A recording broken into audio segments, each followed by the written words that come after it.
Mae'r clip yma yn mynd i ddangos i chi sut i lliwio ffabrig gyda blodau a nwyddau naturiol. Felly, bydd angen ffabrig naturiol. Mae silc a cotwm yn gweithio gorau i lliwio yn y proses yma. Os newch chi defnyddio ffabrig synthetic, bydd yn mwy anodd i'r ffabrig tynnu'r lliw allan o'r blodau sych. Felly, wedyn yn symud mlaen, mae dyn ni blodau sych, mae dyn ni chamomile, hibiscus a calendra, dwi'n meddwl. Yeah. Felly, mae rhain yn mynd i fod yn gret. Gawn ni'r melyn allan o'r blodau yma, a bach o pink a porffor tywyll allan o'r lliwiau yma. Mae hollol lan i chi pa fath o blodau chi mae'n defnyddio. Mae poppies yn rili dda i cael y coch. Bydden ni yn awgrymu i sychu nhw allan, fel chi'n gallu gweld. Rili sychu nhw allan fel taw dim ond y lliw i chi'n mynd i tynnu allan o'r blodau i ddod mas ar y defnydd. Bydd wedyn angen siswrn a cordyn. Cordyn rili gryf gan byddwn ni'n tynnu'r ffabrig at ei gilydd cyn mynd i'r darn nesaf. Iawn, felly bydd angen y ffabrig fod allan yn fflat ar ford neu beth bynnag chi'n mynd i defnyddio. Dwi'n iwsio ford y gegin heddi. Wedyn, does dim rhaid glychu na dim byd i'r ffabrig. A dwi jyst yn mynd i wneud patrwm bach gyda'r blodau.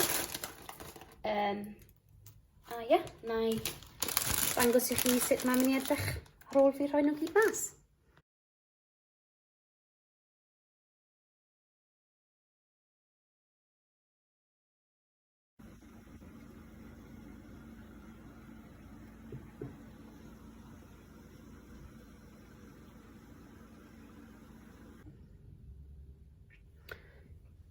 Nawr bod y ffabrig allan ac mae'r blodau i gyd wedi trefnu gyda fi.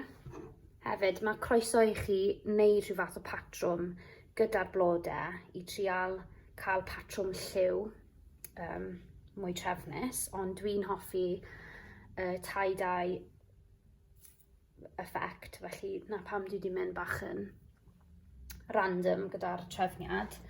Bydd nawr angen plygu a gwneud pelyn mas o'r ffabrig fel bod ni'n gallu rhoi allan i stimo.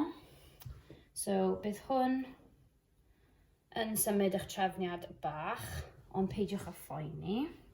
Felly bydd angen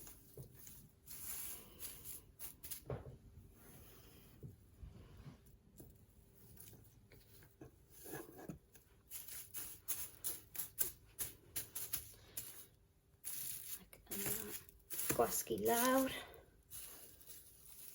plygu eto, plygu unwaith to, a wedyn dwi'n ni rolio hwn lan. Nawr bydd angen clymu hwn yn rili dyn, fel bod e gyd yn mynd i aros gyda'i gilydd.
Iawn, felly nawr bod y ffabric gyda ni a mae'r blodau i gyd wedi clymu tu fewn, mae angen i ni nawr tynnu'r lliw allan o'r blodau i suddo mewn i'r ffabric. Felly y ffordd gorau i gwneud hynny yw rhoi yn sosban a rhoi rhywbeth ar ben y dŵr twym, fel bod hwn ddim yn cyffwrdd ar dŵr twym, a bod y steam yn mynd i tynnu mas y lliw oddi ar y blodau mewn i'r ffabric. So, na beth i ni'n mynd i wneud nawr. Felly, byddwch yn rili falus yn y rhan yma. Mae angen steamo'r darn nawr am tua awr a hanner. Y hirach i chi'n gadael yn steamo, y well canlyniadau gewch chi. Felly dwi'n mynd i rhoi mewn am tua awr a cwarter, jyst mwyn gallu tseco fe. Ac wedyn, bydd angen gadael mas i sychu. Felly, dewn ni nôl i hwn pan mae'n barod.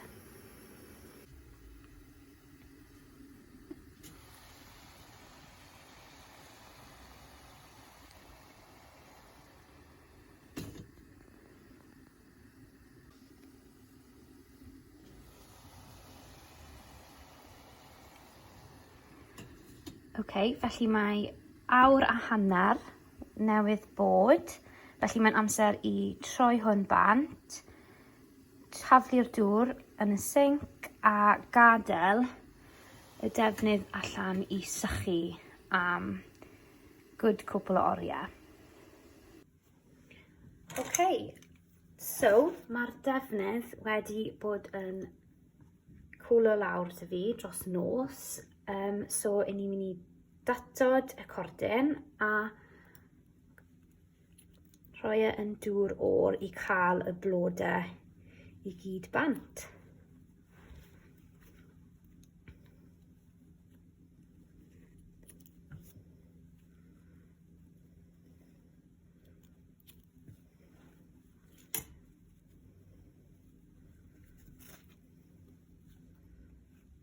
Byddwch yn ofalus bod chi ddim yn torri'r ffabric gyda'r cordyn.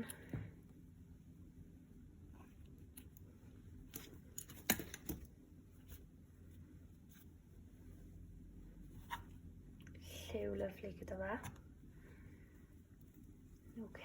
So ni'n mynd i rhoi yn y gwr.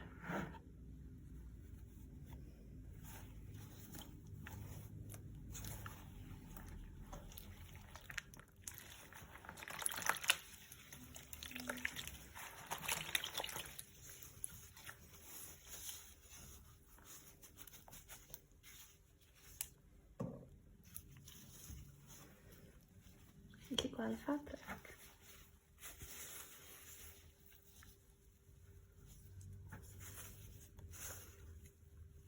Fi'n mynd i newid y dŵr a rhoi rins iddo fe gyda dŵr ffres. So byddai nôl i wneud nawr.